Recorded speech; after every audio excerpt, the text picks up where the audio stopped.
Bismillahirrahmanirrahim. Alhamdulillahi rabbil alamin. Wassalatu wassalamu ala sayyidina wa habibina Muhammad sallallahu alaihi wasallam wa ala alihi wa sahbihi at-tayyibin at-tahirin. Amma ba'du, Allahu yukrimuna bis-sadadi wa taufiq wal ikhlas fil qawli wal amali wan niyyah. Semoga kita senantiasa diberikan kekuatan di dalam melaksanakan ketaatan kepada Allah Subhanahu wa taala, senantiasa dijaga oleh Allah Subhanahu wa taala. Setelah kemarin kita menjelaskan mengenai apa hikmah diciptakannya jin dan manusia, yakni secara garis besar jin dan manusia itu diciptakan oleh Allah Subhanahu wa taala agar mereka diperintahkan beribadah kepadanya. Allah Ta'ala menciptakan jin dan manusia terkena taklif. Bagi mereka yang mukallaf, mereka wajib beribadah kepadanya. Dan sekarang kita lanjutkan, bagaimanakah agar ibadah kita kepada Allah Ta'ala dinyatakan sah menurut syariat Nabi kita, menurut hukum-hukum Allah Ta'ala.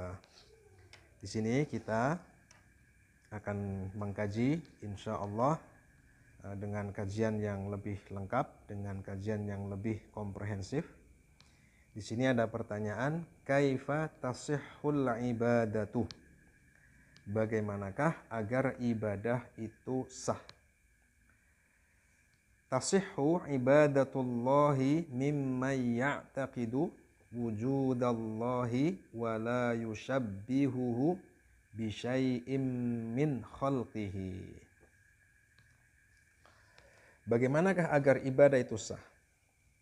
Agar ibadah kita sah, agar ibadah seseorang itu sah menurut Allah, menurut syariat Allah Ta'ala, yakni hanya apabila dilakukan oleh orang yang meyakini akan adanya Allah.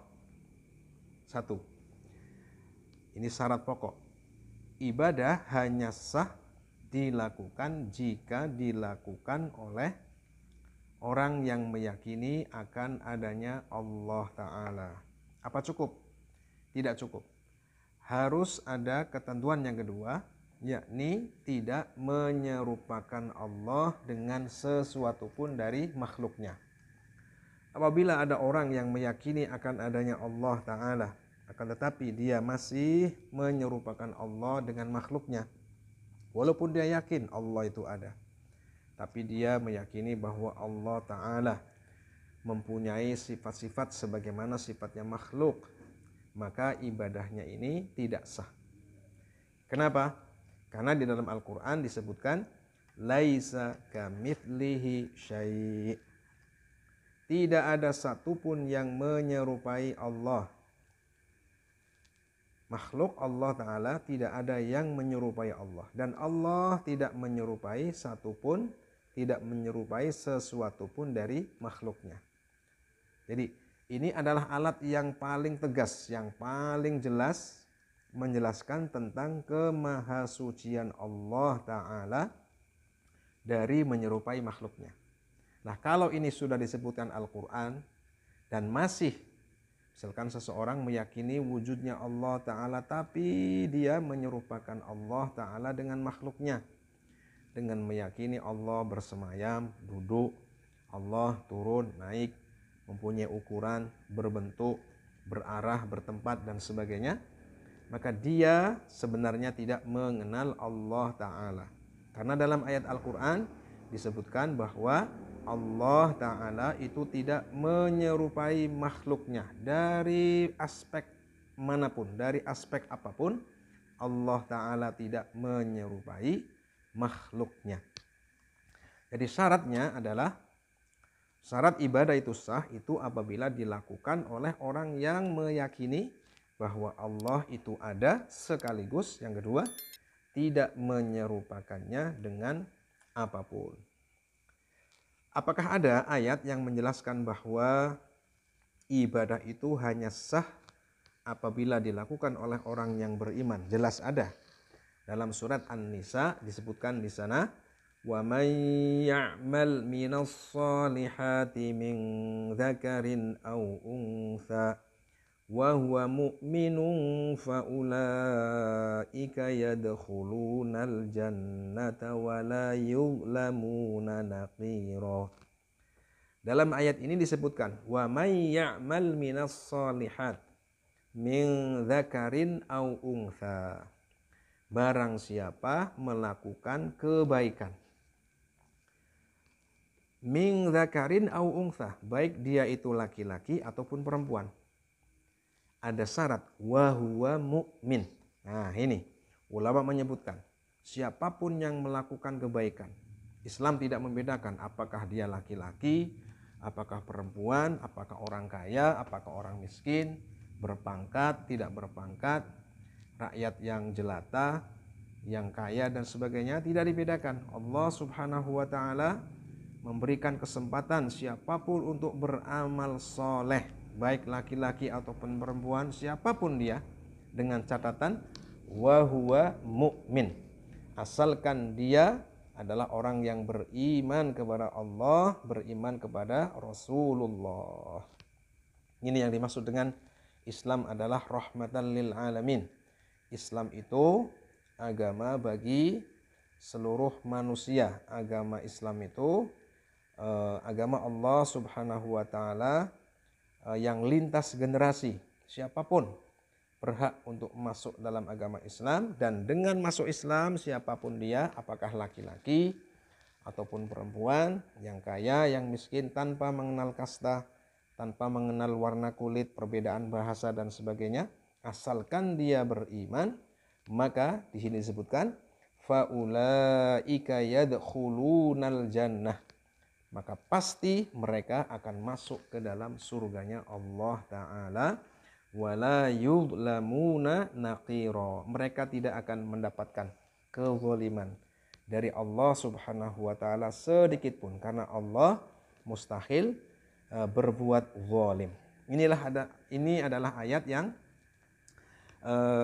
menjelaskan bahwa, menjadi dalil bahwa amal soleh itu hanya sah jika didasari dengan keimanan, jika dilakukan oleh orang yang beriman kepada Allah Ta'ala.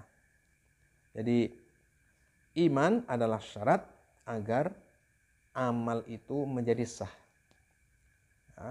Amal itu menjadi sah itu harus dilandasi dengan keimanan. Di samping itu tentu yang namanya amal itu menjadi sah itu harus sesuai dengan aturan-aturan syariat yang lainnya.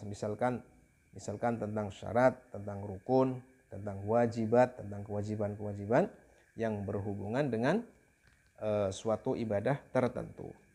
Nah, cuma yang kita bicarakan saat ini adalah mengenai syarat utamanya. Syarat utama, apakah itu sholat, apakah itu puasa, apakah itu zakat, apakah itu sedekah, apakah itu yang lainnya. Syarat sahnya yang paling utama, yang menjadi syarat utamanya adalah beriman kepada Allah Ta'ala dan Rasulnya. Jadi barang siapa meyakini Allah ada, tapi dia masih menyerupakan Allah dengan makhluknya, maka ini imannya tidak sah. Karena imannya tidak sah, maka ibadahnya juga tidak sah. Al-Imam Al-Ghazali dalam kitabnya, beliau menyebutkan la tasihhul ibadatu illa ba'da ma'rifatil ma'bud. Kalau tadi ayatnya sudah disampaikan, ini adalah maqalahnya Imam Al-Ghazali rahimahullah. Beliau menyebutkan ibadah itu tidak sah kecuali dilakukan oleh orang yang mengenal siapa yang diibadai, zat yang disembah olehnya. Yang tidak mengenal, yang masih menyerupakan Allah dengan makhluknya, dia berarti tidak mengenal Allah Ta'ala, maka ibadahnya tidak sah. Dan yang dimaksud dengan mengenal Allah Ta'ala yang wajib kita sembah adalah dengan cara meyakini Allah ada dan tidak seperti seluruh makhluknya yang ada. Kita harus menetapkan adanya Allah, kita juga menetapkan adanya makhluk. Namun kita membedakan, Allah wujudnya tidak seperti seluruh makhluknya yang wujud. Sifatnya tidak seperti seluruh makhluknya yang wujud yang mempunyai sifat. Perbuatan Allah juga tidak sama dengan perbuatan seluruh makhluknya. Nah, sahnya ibadah itu harus dilandasi dengan keimanan yang sahih, keimanan yang benar, dilakukan oleh orang yang mengenal Allah Ta'ala sebagaimana yang disebutkan dalam Al-Quran, laisa kamitslihi syai'. Dia sama sekali tidak menyerupakan Allah dengan makhluknya, sekaligus dia menetapkan sifat-sifat yang sempurna bagi Allah Ta'ala yang diisyarahi dalam potongan ayat selanjutnya, wa huwas samiul basir. Kalau tadi laisa kamitslihi syai', ini adalah isyarah bahwa Allah Ta'ala tidak menyerupai apapun dari makhluknya, maka wa huwas samiul basir ini adalah isyarah Allah Ta'ala menetapkan sifat bagi dirinya sendiri.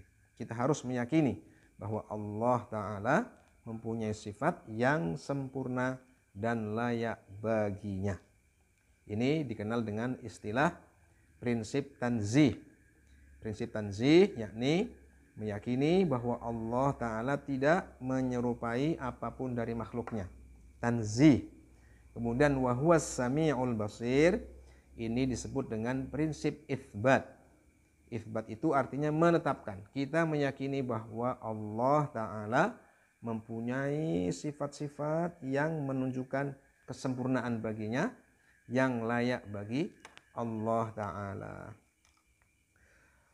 Para pemirsa yang saya muliakan, yang dirahmati Allah Subhanahu wa Ta'ala, dulu ada seorang sahabat yang bernama Jundub ibnu Abdillah. Ada yang membaca Jundab. Jundub ibnu Abdillah. Beliau berkata, kunna ma'an nabiyyi wa nahnu fityanun hazawiratun fata'allamnal imana qabla an nata'allamal Qur'an thumma ta'allamnal Qur'ana fazdadna bihi imana. Jundub ibnu Abdillah radhiyallahu anhu, salah seorang sahabat, beliau menyebutkan kunna ma'an nabiyyi, dulu kami hidup bersama dengan Nabi, wa nahnu fityanun hazawiratun, kami baru beranjak dewasa. Kami baru beranjak dewasa. Fata'allamnal iman, kami belajar tentang akidah, kami belajar tentang keimanan kepada Rasulullah Sallallahu Alaihi Wasallam. Ini diceritakan sendiri oleh sahabat yang mengalami hidup bersama dengan Rasulullah. Kami belajar tentang keimanan qabla an nata'allamal Qur'an, sebelum kami belajar Al-Qur'an. Ini adalah metode yang dilakukan oleh Nabi, ya, yang dilakukan oleh Nabi, bahwa anak-anak kita itu utamanya diajarkan mengenai akidah terlebih dahulu. Kita ajarkan kepada anak-anak kita dengan bahasa yang mudah. Misalkan, man khalaqas syamsa, siapakah yang menciptakan matahari? Kita jawab, Allah. Allahu la yushbihu asy-syamsa. Allah yang menciptakan matahari tidak menyerupai matahari. Man khalaqal qamara, siapakah yang menciptakan rembulan? Kita jawab, Allah. Man khalaqal qamara la yushbihul qamara, yang menciptakan rembulan tidak menyerupai rembulan. Begitu seterusnya, dengan bahasa yang mudah, yang bisa dihafalkan dengan mudah oleh anak-anak kita. Nah, inilah yang dicontohkan oleh Rasulullah, yang dipraktekkan oleh Rasulullah kepada para sahabat Nabi yang masih kanak-kanak, yang masih remaja. Jadi sebelum mereka membaca, sebelum mereka belajar Al-Quran, Mereka telah diajari keimanan oleh Rasulullah sallallahu alaihi wasallam. Thumma ta'allamnal Qur'ana fazdadna bihi imana. Kemudian setelah kami diajari keimanan oleh Rasulullah, baru kemudian kami belajar Al-Quran. Dengan berkahnya Al-Quran, dengan barokahnya Al-Quran, fazdadna bihi imana, kami bertambah kuat keimanannya. Dengan berkahnya Al-Quran yang didasari dengan keimanan yang sahih, insya Allah orang yang sudah mendasari dirinya dengan iman yang benar, ketika membaca Al-Quran sedikit saja, ketika belajar Al-Quran sedikit saja, maka ini akan ada faidah yang besar. Karena apa? Karena sudah didasari oleh keimanan yang benar. Dicantumkan, disebutkan dalam kitab Tabaqatus Syafi'iyah karya Imam Tajuddin As-Subuki. Di sana diceritakan Imam Asy-Syafi'i radhiyallahu anhu, beliau bertanya kepada Imam Malik, "Sa'altu Malikan." Saya bertanya kepada guru saya, yakni Imam Malik radhiyallahu anhuma, "Anit tauhid." Tentang tauhid. Ini adalah pertanyaan yang menggelayut di benaknya Imam Asy-Syafi'i. Saya bertanya kepada guru saya Imam Malik tentang tauhid. Apa jawabannya Imam Malik? Beliau mengatakan, muhalun annahunna bin nabiyyi sallallahu alaihi wasallam annahu allama ummatahu al-istinja'a walam yu'allimhumut tauhid. Mustahil. Apa jawabnya Imam Malik? Mustahil kita menyangka kepada Nabi bahwa beliau ini mengajarkan umatnya tentang hukumnya istinja. Istinja ini termasuk hukum furu', hukum cabang dalam agama. Mustahil apabila kita mempunyai persangkaan kepada Nabi bahwa beliau mengajarkan tentang tata cara beribadah, walam yu'allimhum at-tauhid, sementara beliau belum mengajarkan tentang keimanan. Artinya apa? Menurut Imam Malik, Nabi kita Sayyiduna Muhammad sallallahu alaihi wasallam sebelum beliau mengajarkan tentang fikih, tentang tata cara ibadah, tentang hukum-hukum cabang agama, beliau Rasulullah itu telah mengajarkan tauhid kepada umatnya, kepada sahabatnya terlebih dahulu. Ini perkataan kisah cerita yang disampaikan oleh Sayyiduna Asy-Syafi'i yang terdapat dalam kitab Tabaqatus Syafi'iyah. Kita lanjutkan. Begitu pentingnya arti mengenal Allah Subhanahu wa ta'ala, begitu pentingnya seorang mukallaf mendasari keimanannya dengan akidah yang benar.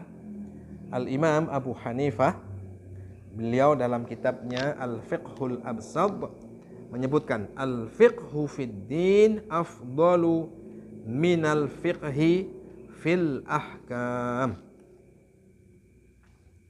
Saya ulangi, al-fiqhu fid din afdalu minal fiqhi fil ahkam. Pengetahuan seseorang tentang akidah, ad-din di sini maknanya adalah al-aqaid, itu lebih utama dibandingkan pengetahuan seseorang dengan sesuatu yang berhubungan dengan hukum-hukum halal, haram, sah, tidak sah tentang suatu ibadah. Ini tentu kita yakini penting, tapi ada yang lebih penting, yakni tentang akidah. Ini adalah ucapan yang disampaikan oleh Al-Imam Abu Hanifah.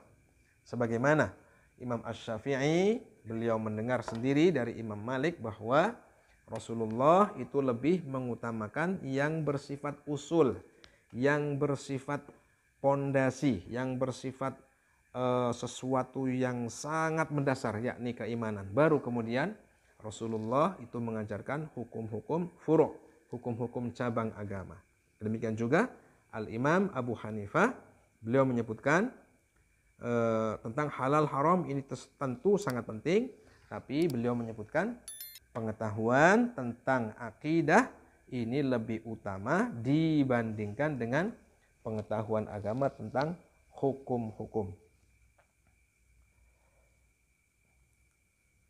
Dan Al-Imam Abul Hasan Al-Asy'ari radhiyallahu anhu yang menjadi imamnya Ahlus Sunnah wal Jamaah pada saat sekarang ini, karena yang namanya Ahlus Sunnah wal Jamaah itu adalah ya Rasulullah, para sahabatnya, mereka juga meyakini tentang akidah dan hukum-hukumnya Ahlus Sunnah wal Jamaah. Tapi pada saat ini yang dimaksud dengan Ahlus Sunnah wal Jamaah itu adalah pengikut Abul Hasan Al-Asy'ari atau pengikut Abu Mansur Al-Maturidi. Sebagaimana dalam fikih kita mengenal madhab Syafi'i, madhab Hanafi, madhab Hambali, madhab Maliki dan sebagainya. Dalam fikih kita juga mengenal dalam madhab akidah ada madhab Asy'ari, ada madhab Maturidi. Ini bukan ajaran yang baru. Ini hanya penisbatan saja. Imam Asy-Syafi'i mendasari ajarannya dengan Quran dan hadis. Imam-imam yang lain juga demikian. Demikian juga dalam hal akidah. Al-Imam Abul Hasan Al-Asy'ari, Al-Imam Abu Mansur Al-Maturidi, mereka tidak membuat ajaran yang baru, tidak. Tapi mereka justru menjadikan ajaran Rasulullah yang ada pada hadis-hadis beliau, ajaran agama Islam yang terdapat dalam Al-Quran, beliau rumuskan dalam satu qaidah-qaidah sehingga mudah diterima oleh kalangan awamul muslimin. Jadi sebenarnya penyebutan Asy'ariyah, penyebutan Maturidiyah itu bukan berarti kita mengikuti pendapat pribadinya Al-Imam Abul Hasan Al-Asy'ari atau Imam Abu Mansur Al-Maturidi, bukan. Cuma metode yang digunakan, yang kita ikuti adalah metodenya beliau berdua di dalam masalah akidah. Sebagaimana kita mengikuti Al-Imam Asy-Syafi'i itu bukan berarti kita mengikuti pendapat pribadinya Imam Asy-Syafi'i, tidak demikian. Karena beliau tetap mendasari pendapat-pendapatnya dengan Al-Quran, dengan hadis Rasulullah Sallallahu Alaihi Wasallam. Apa ungkapan Al-Imam Abul Hasan Al-Asy'ari? Beliau menyebutkan satu makalah yang disebutkan dalam kitab Tasniful Masami'. Ini juga kitab karangan Imam Tajuddin As-Subuki, Syarah Jam'ul Jawami'. Di sana disebutkan ungkapannya Al-Imam Abul Hasan Al-Asy'ari, awwaluma yajibu 'alal 'abdi al-'ilmu billahi wa rasulihi wa dinihi. Kewajiban pertama yang berlaku bagi seorang hamba yang mukallaf adalah mengenal Allah Ta'ala dengan meyakini wujudnya tidak menyerupai seluruh makhluknya yang wujud, dengan meyakini bahwa Allah Ta'ala mempunyai sifat-sifat yang sempurna, Allah mempunyai sifat yang layak baginya, dan beriman kepada Rasulnya, beriman bahwa Allah mengutus Sayyiduna Muhammad Sallallahu Alaihi Wasallam sebagai rahmat bagi semesta alam, dan seluruh yang dikhabarkan oleh Rasulullah yang sampai kepada kita dengan sabit itu pasti benar adanya. Wa dinihi, dan mengetahui tentang dinihi, ahkamihi, hukum-hukum yang Allah Ta'ala berlakukan bagi kita. Ini ungkapannya Al-Imam Abul Hasan Al-Asy'ari, Imam Ahlus Sunnah wal Jamaah. Para pemirsa yang dirahmati oleh Allah Subhanahu wa Ta'ala, kita lanjutkan. Allah Ta'ala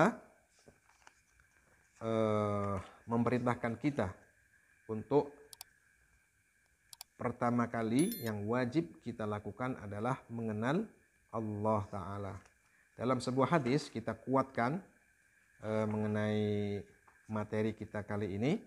Dalam hadis yang diriwayatkan oleh Imam As-Suyuti dalam kitab Ad-Durrul Manthur, Rasulullah Shallallahu Alaihi Wasallam bersabda, la fikrota fir rabbi.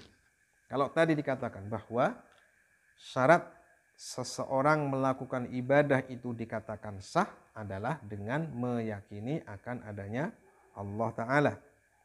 Dan yang kedua adalah dengan tidak meyakini ada keserupaan bagi Allah terhadap makhluknya. Nah, apakah ada dalilnya? Ada. Dari hadis Nabi ada. Dari Al-Quran kita sudah mengetahuinya, yakni ayat laisa kamitslihi syai'. Kalau dalam hadis Nabi disebutkan la fikrota fir rabbi. Allah Ta'ala itu tidak bisa dan dilarang untuk dibayangkan. La fikrota fir rabbi. Allah tidak bisa dan tidak mungkin dan tidak boleh dibayangkan. Kita cukup meyakini, ya, kita yang dimaksud dengan makrifat kepada Allah Ta'ala adalah cukup dengan meyakini bahwa Allah ada, bukan dengan cara membayangkannya. Karena Rasulullah melarang dan itu mustahil seseorang bisa membayangkan Allah Ta'ala.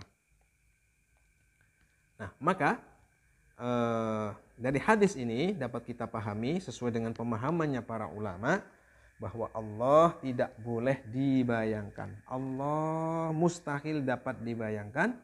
Cukup agar iman kita itu sah dengan cara meyakini Allah ada dan wujudnya tidak seperti seluruh makhluknya yang ada. Seluruh sifatnya sempurna, tidak ada sifat yang tidak layak bagi Allah Ta'ala. Hal ini sesuai dengan pernyataannya Sayyiduna Abu Bakrin As-Siddiq radhiyallahu anhu. Dalam satu ungkapan beliau yang sangat terkenal, beliau menyebutkan al-ajzu an darakil idraki idraku wal bahthu an dhatihi kufrun wa isyraku. Al-ajzu an darakil idraki idraku. Ketidakmampuan kita untuk mengetahui hakikat Allah Ta'ala itu dikatakan sebagai idrak. Itu dikatakan sebagai kemampuan. Artinya manusia itu mempunyai batasan di dalam mengenal Allah Ta'ala. Sebagaimana yang namanya mata itu mempunyai batas pandangan, telinga itu mempunyai batas mendengar, yang namanya akal manusia itu juga mempunyai batas. Akal itu ada batasnya. Akal tidak bisa membayangkan Allah. Kalau membayangkan Allah pasti keliru. Ini berarti sudah melewati batas, sudah melebihi batas dari kemampuan akal. Akal, ya, ini mampu untuk meyakini. Hati kita itu mampu untuk meyakini, bukan sesuatu yang mustahil. Nah, keyakinan bahwa Allah Ta'ala tidak menyerupai apapun dan kita mengakui kita tidak akan mampu untuk mengetahui hakikat Allah Ta'ala, itulah yang dimaksud dengan beriman. Ini yang dimaksud oleh ungkapannya Sayyiduna Abu Bakrin As-Siddiq radhiyallahu anhu wa ardhah al-ajzu an darakil idraki idraku. Ketidakmampuan kita untuk menemukan hakikat Allah Ta'ala itu justru merupakan kecukupan seseorang dikatakan beriman kepada Allah secara sah dengan meyakini tanpa keraguan sama sekali bahwa Allah itu ada dan tidak menyerupai seluruh makhluknya yang ada. Wal bahthu an dzatihi kufrun wa isyraku. Membahas mengenai hakikat zat Allah Ta'ala itu bisa menjadi sebab kekufuran, bisa menjadi sebab seseorang itu menyekutukan Allah Ta'ala. Kita tidak boleh membahas mengenai zat Allah Ta'ala. Nah, kita cukup meyakini Allah ada. Adanya tidak seperti seluruh makhluknya yang ada. Kita tidak boleh membahas bagaimana zatnya Allah. Nah, tidak boleh. Sebagaimana yang disebutkan oleh afdholul auliya, wali yang paling utama, ya, manusia yang paling utama setelah para nabi, yakni Sayyiduna Abu Bakrin As-Siddiq radhiyallahu anhu. Dan ada ungkapan lain dari beliau yang disebutkan dalam kitab Ithafus Sadatil Muttaqin. Sayyiduna Abu Bakr As-Siddiq radhiyallahu anhu, beliau berkata, alhamdulillahilladzi lam yaj'al lil khalqi sabilan ila ma'rifatihi illa bil ajzi an ma'rifatihi. Segala puji bagi Allah Ta'ala. Beliau memuji kepada Allah Ta'ala yang tidak menjadikan jalan bagi hamba-hambanya untuk mengenal hakikat Allah Ta'ala kecuali dia tidak mampu untuk mengenal hakikatnya. Maksudnya bagaimana? Akal, hati kita mempunyai keterbatasan. Sebagaimana mata punya keterbatasan memandang, telinga punya keterbatasan untuk mendengar, akal juga mempunyai keterbatasan hanya untuk meyakini bahwa Allah Ta'ala itu ada. Saya ulangi.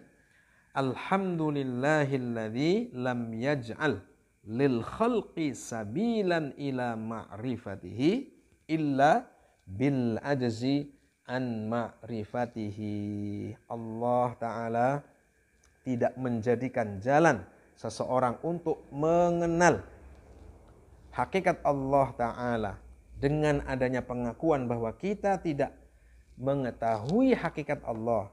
Dengan hanya kita cukup meyakini Allah itu ada, itulah ma'rifat. Itulah yang disebut dengan mengenal Allah Ta'ala. Demikian pertemuan kita kali ini. Mudah-mudahan ada manfaatnya. Kesimpulannya, agar seseorang ibadahnya sah, seorang yang mukallaf ibadahnya sah menurut Allah Ta'ala, yang merupakan hikmah diciptakannya jin dan manusia adalah dengan cara meyakini bahwa Allah itu ada dan tidak menyerupakannya dengan siapapun. Dan tentu ibadah-ibadah ini harus ditunjang dengan ilmu-ilmu yang memadai. Semisal wudhu, kita tahu syarat rukunnya dan sebagainya. Akan tetapi yang kita bicarakan saat ini adalah syarat yang paling utama. Ibadah apapun tidak akan sah tanpa didasari dengan keimanan yang benar. Kita telah membaca ayat Al-Quran, kita telah membaca hadis Nabi tentang riwayat sahabat Jundub ibnu Abdillah, kita telah membaca tentang riwayatnya Imam Malik yang diceritakan oleh Imam Asy-Syafi'i, kita telah menyampaikan ungkapannya Al-Imam Abu Hanifah, menyampaikan makolahnya Sayyiduna Abu Bakar As-Siddiq radhiyallahu anhu. Ini semoga menjadi bukti yang semakin kuat bahwa Ahlus Sunnah wal Jamaah adalah satu-satunya golongan yang diridhoi oleh Allah Ta'ala, satu-satunya golongan yang dikehendaki baik di dunia ataupun lebih-lebih di akhirat nanti. Thabbatanallahu ayyakum alal qawli tsabit fid dunya wal akhirah bijahi Sayyidina Muhammad sallallahu alaihi wasallam. Semoga kita senantiasa ditetapkan oleh Allah Ta'ala alal qawli tsabit, dengan akidah yang mantap, dengan akidah yang tidak ada keraguan sama sekali, baik di dunia utamanya ketika di akhirat nanti. Amin ya rabbal alamin. Wassalamualaikum warahmatullahi wabarakatuh.